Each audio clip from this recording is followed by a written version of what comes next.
Hello, hello, you fabulous interior design professional. We are so glad you are here. And you're going to be glad too, because if you want to know how someone goes from a corporate craft beer experience into running a successful interior design firm, that's what we're going to talk about today with our guest, Alexis Vitale. Alexis is in Hermosa Beach, California, and she spent 15 years with craft beer and then transferred all of that knowledge and success into her own successful interior design company. And we're going to be talking about, the calculated risk that's entailed. And at the very end of the episode, a bit of a spoiler alert, but that's okay. You can't hear this too often. Her design intervention is you really need to have a board of people so you can bounce ideas off those people who are good at the things that you're going to need help with as you're running your business. And we love to think about business of design as your board of directors, BOD, board of directors. So this is me reminding you, if you haven't yet signed up for the for the retreat rather in Santa Monica in October, you really should, because you will leave with a new board of directors. You will leave with people who have answers to your most pressing business questions. We're going to dig into your profit and loss statement. We're going to tell you specifically where you're losing money and how you can stop losing money and start gaining profitability. Now is a really, really, really good time to work on your business. If you are experiencing some of the slowdown that I'm experiencing and thousands of other designers have told us they're experiencing. In fact, I got a call today from one of my favorite contractors. He's always slammed. And he said, "Do you have anything coming up?" And I said, "Oh my God, that is a bad sign that you're calling me, Rye." So yeah, I think it's a real thing that things are a bit slow. Let's hope this doesn't last, but don't let that paralyze you. Let that push you. Let that motivate you to do the things you need to do for your business. And you know what they are: better systems, better process, a better intention around how you're going to take care of yourself and how you're going to turn profitability into future wealth. Because at the end of the day, that's really what it's about. You want to make sure you have enough money so you can retire in the style you've grown accustomed to, or in a style that's way better than the one you're accustomed to. Let's put it that way. We're really glad you're here. Great conversation when you're going to meet Alexis coming up. And in the meantime, we're going to let Cheryl Horn make a couple of announcements. We're really glad you're here. Thanks, Kimberly. Well, I'm going to start with our project management webinar because that is coming up next week. So make sure you register. It will be available after, but of course, there is always added value in joining us live and being able to ask your questions in the moment. Make sure that you are very clear on how to use this new resource that you're going to be given. So it's happening on May 27th.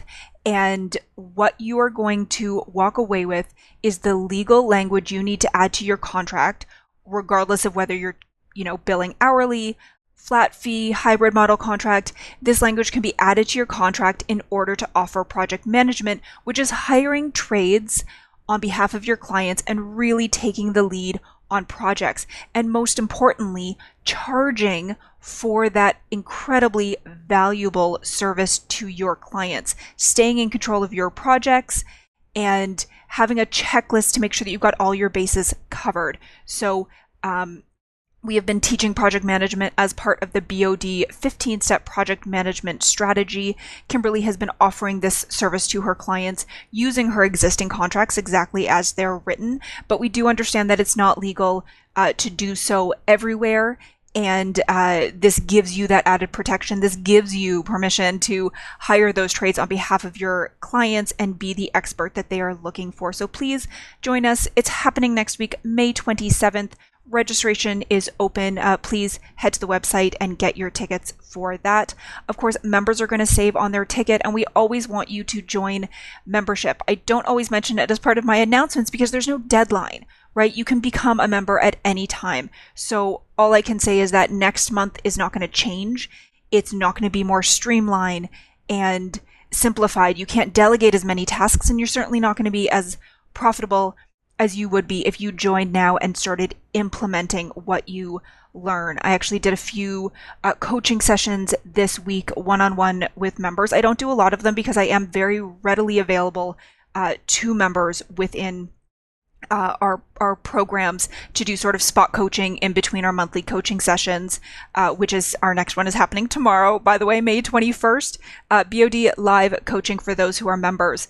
But I will say one of the most common things that I end up doing is with new members who have been with us only a month or two. They're in the middle of a lot of projects. A lot of members choose to really start implementing the BOD 15 with their first new project that follows joining. You do have to be aware that you already have a contract in place. Hopefully you have a contract in place with your existing clients, and you can't change the rules in the middle of a project. So of course there are things that you can tweak and start doing differently, but you do have to make sure that you are following the rules that you have put in place in the same way that you want your clients to follow that. So in the meantime, if you're not ready to start that new project, I do sort of help members tackle what they can do now, and they do walk away with a to-do list at the end of that call with what you can change now. But please do consider membership at any time. We want next month to be better than this month, and we know we can help you with that. So become a member. Project management happening next week. And then, of course, our retreat. We are well underway with planning the content that we want to teach you, and we are really excited about those who have already signed up, some long-time members. I'm always excited to meet new members face-to-face. People who are coming back to the retreat is amazing, and we are applying everything that we have learned over the last 5 years running boss groups to the retreats that we were doing before that our members loved. So we are really excited for this. This is really your opportunity to move your business forward, walk away with actionable items that you are going to implement in your business, really understand your profit and loss, what other designers are doing that you can learn from, and vice versa. We want you to pay it forward and share your expertise with the designers that you meet. And as Kimberly mentioned, so many of our events, specifically our retreats, because they're such a small group, really do walk away with sort of this board of directors, this group of designers that you can stay in touch with. You get to know each other really well, personally, of course, with the, dinners and social time as well, but you get to know each other's businesses, where you are in relation to each other. Some have been in business for 5 years, 10 years, 20 years. We really do get a mix, but all of the designers you meet are implementing the same systems that you are, and you can do that together no matter what stage of business you are in, and you can support one another and really hold each other accountable and move things forward faster together. So we would love for you to join us for all of this and more. Details are on the website, and as always, I am available to answer questions at any time. Reach out to me at cheryl@businessofdesign.com. Thanks so much. Hey, Alexis, how are you? Good. How are you today? I'm good. I'm just up the coast from you. I'm in Santa Monica. You're in Manhattan Beach or Hermosa? Where are you? Hermosa Beach, so right next door to Manhattan Beach. Oh, beautiful. Like such a pretty part of the world, although we've got a bit of June gloom today. Yes. Let's talk about that. There's bigger fish to fry than the weather these days. Instead, we're going to talk about how on earth did you become an interior designer when you started in the craft brewery industry, craft beer? Yeah. How did one thing lead to another? I'm super curious. That's a really good question. So, what's interesting about craft beer and what I was doing before is you're always crafting something, right? So, my family background was always in the beverage space. And I never thought I would go into it. I was a kinesiology major in college, studied the body, got out of college and was like, started doing some rehabilitation, teaching some eating disorder, diabetes, depression classes. And I was like, you know what? This just isn't what I thought I wanted to do. And so I completely changed and ended up getting a job in the beer world. I remember calling my family and being like, hey, guess what? I'm following your footsteps now and I'm going to start crafting beer. And they were like, excuse me? Like you went to college and now you're doing this. But I think the beauty about crafting beer was you're consistently creating, you're getting to work with brands, brand strategies, sales.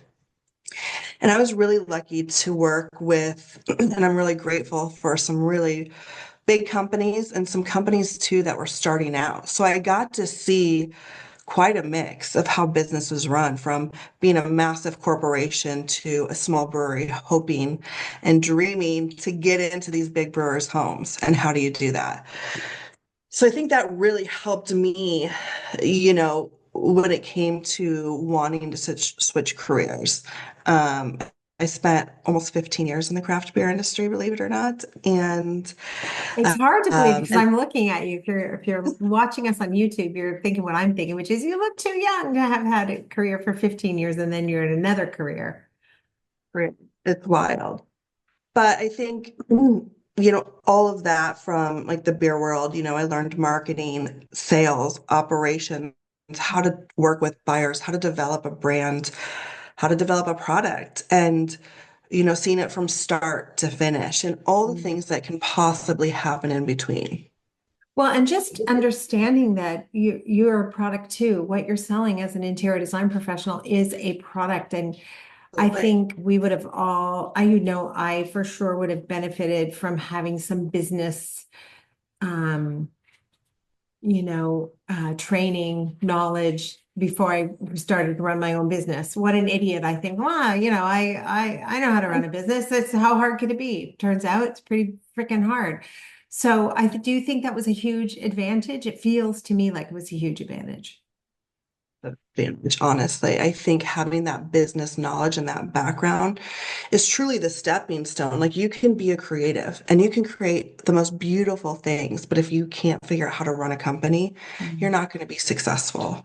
So it's really understanding, you know, going into being a designer, brand strategy, who's your target audience, all of those things from margins, markups, the big picture, all the pieces and the puzzles that you need for people to help you. But it was also still a learning curve for me going into this industry because I could do beer in my sleep, but I needed to truly understand what you do as a designer and all those steps and all those processes. And Mhm.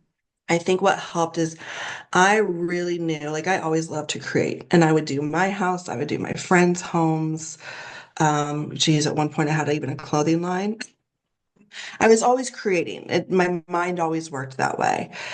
And, I think I realized in order for me to truly understand this industry, while I was in the beer world, I started working on the side with contractors, developers, other interior designers, just for free. Sometimes I'd be like, can I just ride with you? Can I just get out there? I want to see what you do. I Yeah, want to learn the industry because I'm a hands-on learner. Don't put me in school, yeah, please. yeah. I'm better at being so hands-on and understanding that way. Yes, there's technical Mhm. things you can only really learn at school. But for the most part, the business side and really understanding that it's getting your hands dirty and not being afraid to put yourself out there, not letting fear get in your way. And you're not supposed to have all those answers. So, for eight Did you years, have fear? I mean, it's a big switch. I mean, I guess you didn't have fear yeah. initially because it was a side gig. But at some point you must have said to yourself, I'm gonna go full time into interior design. Yeah. How did you handle if you had fear? If you didn't have fear, I'd never met anyone like you. I wish I could say I've never had fear. I think fear sometimes drives us, Yeah, but it can also be debilitating. And I absolutely have fear. And you know what? I still have fear.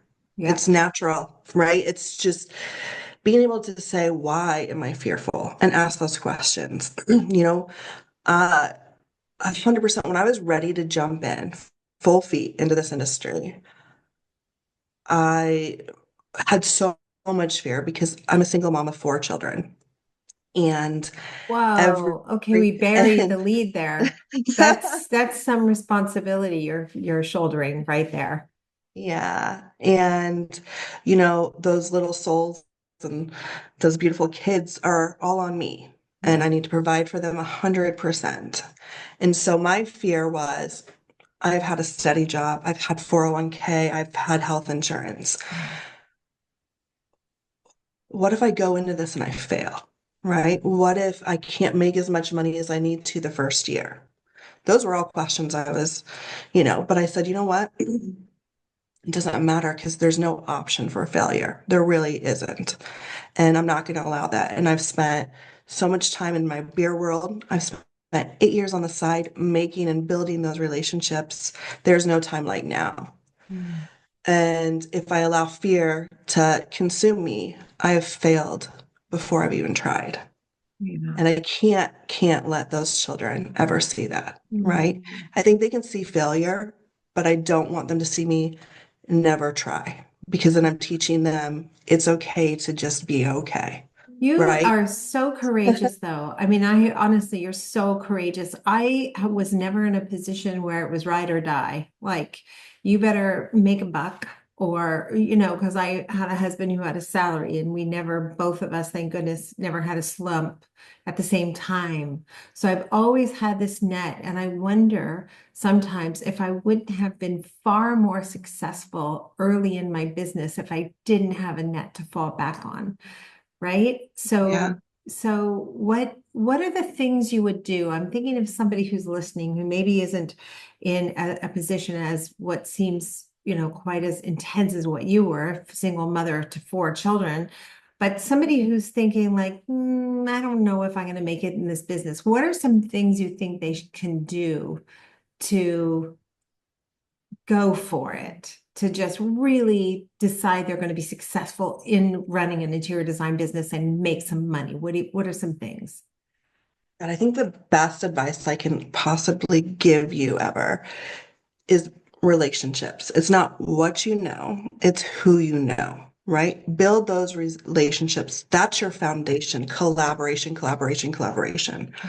Meet those contractors, get your hands dirty, get them to trust you, show them your work ethic. You Mhm. might be afraid, like, oh my God, I don't have all this experience. I don't have the portfolio to get clients. What can I show? Start in your home, work with your friends, allow, Mhm. shoot things that you can do in their house. And also, when you're with those contractors, you're building those relationships. So, hoping like they'll let you start working on their projects and doing those things. And I think that Alexis, it's, yeah, what's your no, philosophy on telling the contractor your lack of knowledge, letting them know that you don't know things? How did you handle that? Were you just honest about it? Did you try to fake it? Like, what's advice there? no, I was really honest. I said, hey, listen, here's what I can offer, right? I can offer my business background, my business expertise, right? That's what I can offer you right now. I've dabbled in this, on the side. This is why I know I want to do this. This is why I'm here. I'm not going to get in your way. You just tell me what to do. Tell Mhm. me what you need help with. Show me. I'm just here to basically not be in the way. I'm an extra free helping hand, Mhm. right? And so I really got to a place where they trusted me and they started to give me more and more. And I showed up and then I didn't stop showing up and I was responsive and I didn't let things if they texted me or called me, I was always available. And I think it's just making sure that you're building that trust, that foundation, and that collaboration. And really what's helped me and my business be successful are those relationships. I have trusted contractors, realtors now. They are Do the you ones do that are going you to get an refer actual you. business from realtors? Yeah, I do. I They do. just so that's a relationship you fostered because I've never gone down that path. Did it take Mhm. years to foster that relationship? How did that work? No, absolutely not. It did not. It was really interesting. I went to coffee, like, setting up coffee dates, and something that I always say I still need to get better at because I lose track is like have a coffee a week with somebody, maybe two if you can fit that in, someone new, right? Um, and it doesn't necessarily have to be in our world, but they know somebody that's going to know somebody. Mhm. And, you know, sit down with them, talk with them. That's one way to really build those relationships. But with realtors, that's what I would do. I would sit down and I'd have a coffee and just chat about their business. And I'd also offer different things where I saw that maybe could also help them. So it's kind of Because you had like, the business hat that you wore. yes. And I said, Yeah. hey, listen. And it was just thinking about their business and asking them, well, what helps you sell a home? And like, what are things that you see clients need? Would it be helpful if we came in and you said, hey, Alexis, like, we've got this house, it needs to be remodeled. And I don't think my clients or the people that I'm going to be walking through this home will actually have a vision for it. They won't know if they can move this wall or what this house can truly be. So maybe what we can offer is we can walk through if you have a client that really is interested in the house, and we can offer like some advice and say, look, this is what you could do. Or should we do a quick mock-up and a quick rendering of just an idea so they can see that house in a different light? So how can we help you make that sale and be supportive to you? And also, so it's not, I think when you get referrals, it's also we're in it to all work together and we all want to be successful and all help each other. So find out when you're meeting with those people what they also need, because it's a team. When you get What referrals, like it's a team. yeah, it sounds like you lead with that. You didn't lead with, I need a job. What do you have for me? You led with, I want to learn more about your business. And then if I could ever be helpful to you, I'll do that. Absolutely. Yeah. And I think not having a net to fall back on might make you more open to those kinds of networking situations, shall we say. And I don't know what you're feeling, in your business right now, but my contractors are calling me, asking me if I have work for them. And right. That just tells me that things are slowing down a little. We've had a couple projects put on hold. It makes me super anxious, but it's also my one opportunity to schedule those coffee dates, to make, to do all the things that I say I want to do all the time. So do you see that as well? Are you having that where you're like, are you always fine tuning it? Do you continue to hustle even though you have jobs? I guess is what I want to know. Yeah. I think it's always a hustle, but I have, you know, for the past few years, it was a huge hustle, and it was a hustle that was almost too hustle, right? I Mm. started to kind of, I needed to take a step back a little bit, and that's what I went into this year. Like, we need to slow it down a little. We need to make sure that everything is fine-tuned. We need to redefine our processes in certain areas and get stronger. But also, part of it was too brand strategy, right? Where do we also want to take this outside of home? And sometimes it's good during your slow down, like when you're slow, to take that opportunity because you're not going to get it when you are deep in projects and your phone is like, it's meant to be there, so accept it.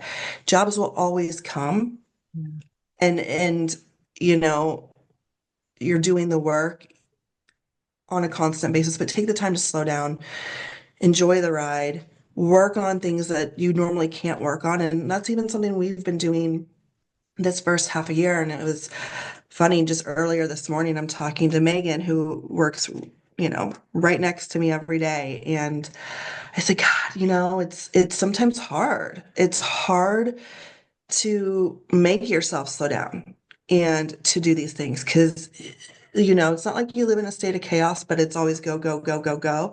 But it's hard to sometimes just, again, be okay with slowing down and working on the things that you've said you've wanted to do for such a long time.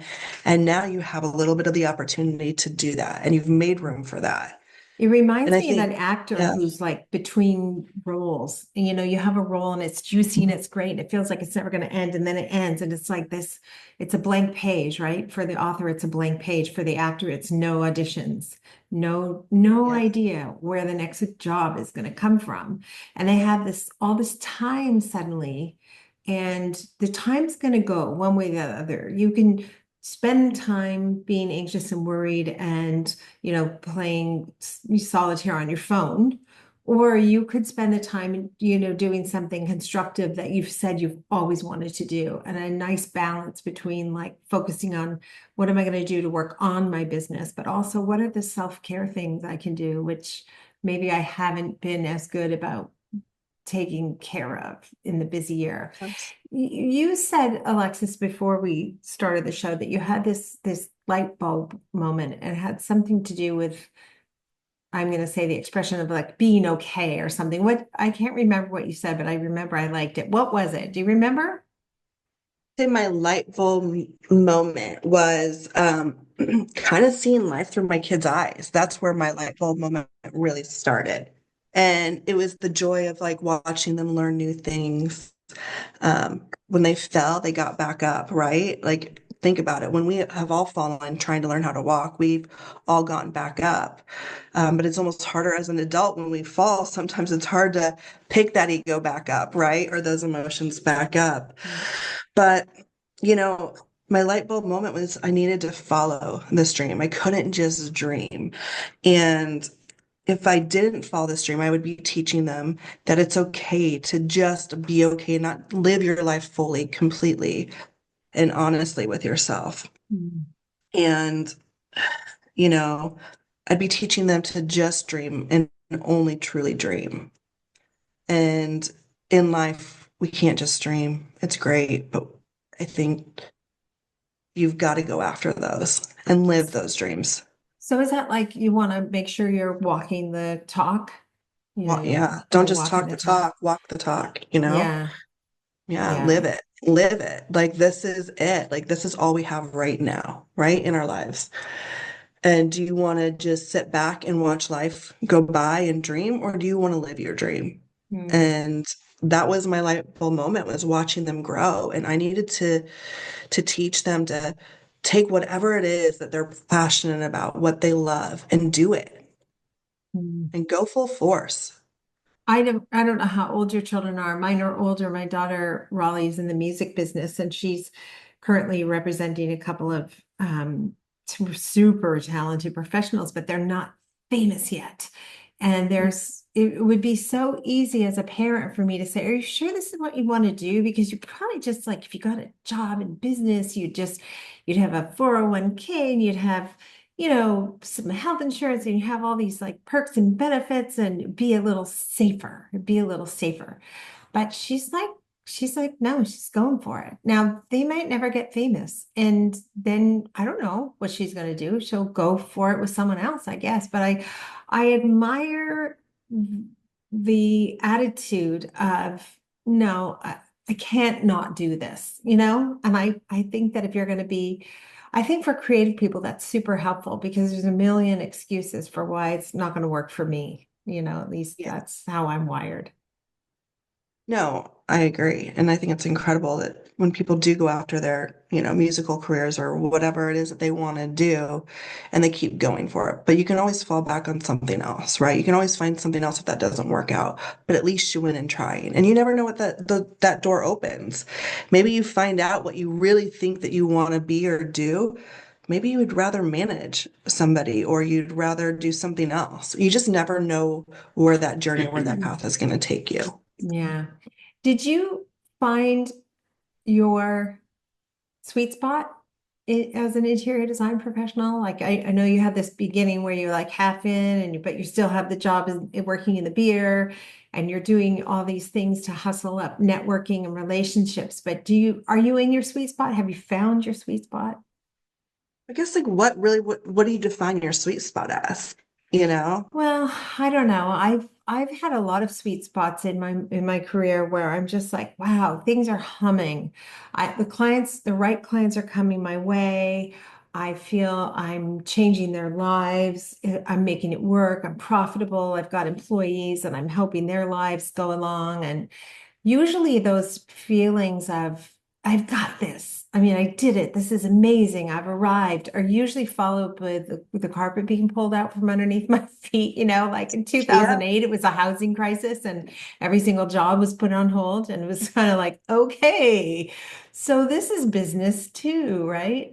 But I just wonder, have you had a moment yet running your interior design business where you're like, I am so happy I did this. This is absolutely right for me. Yeah, no, I am so happy I did this, and I still am, even with the road bumps and the roller coaster rides that we all have, right? I've definitely hit my sweet spot. I'm doing what I love and what I'm passionate about for once in my life. I did that where I took the advice of my parents, and you need to have that job, that corporate job, and you need to, you know, have something stable with a salary. Um, I did that, but I didn't listen to it. And I've definitely hit my sweet spot in life where I am living my dream. And though it's not always a dream, Yeah. let's be honest, it's the day in and day out. It's not what you see on social media, the end project all the time of the beautiful work, but to get there, it was a lot of sweat and sometimes tears, things that happen behind the scenes. But I love the challenge, and I love meeting the new clients and being a part of their story and watching their story evolve. I think that is probably the sweetest spot I've ever hit. I didn't realize it's one of the hardest too in my career is I didn't realize how emotional building home was. Mm. And during, sometimes you're with clients 2, 3 years, helping them create their dream home. And you watch death, you watch marriages, you watch babies being born, you watch life, and you watch it through their eyes, and you're a part of it. And you go through these emotions with them because you're so invested in their life. But I think the sweet spot is the end. You've seen all of this, and you just know that they're going to continue to build so many beautiful memories in that home, good and bad, right? But you've helped create them this sanctuary, this place they never realized they could actually have, that they could create. And you give them that place of peace. And I I love think that. that's the most beautiful, sweet spot in my career is that I get to be a part of so many amazing people along this journey. Oh, I love how you put that. Alexis, we like to end every show with something we call design intervention, which is just a last piece of parting advice you want to give to everybody listening. I would say, I think it's so important to have a board, a team, but they don't need to know they're on your board. So Mm. what I mean by that is maybe it's someone you respect in business, maybe it's someone you respect as a parent. You like how they parent their children. Um, you name it. But the people that you can take things from, you go to them for certain questions and for certain things in your life that you know that they're good at. And that board can constantly change, but you maybe have 5 or 6 people that you just are running different things through because they have different strengths. And where you're weak, you find your strengths.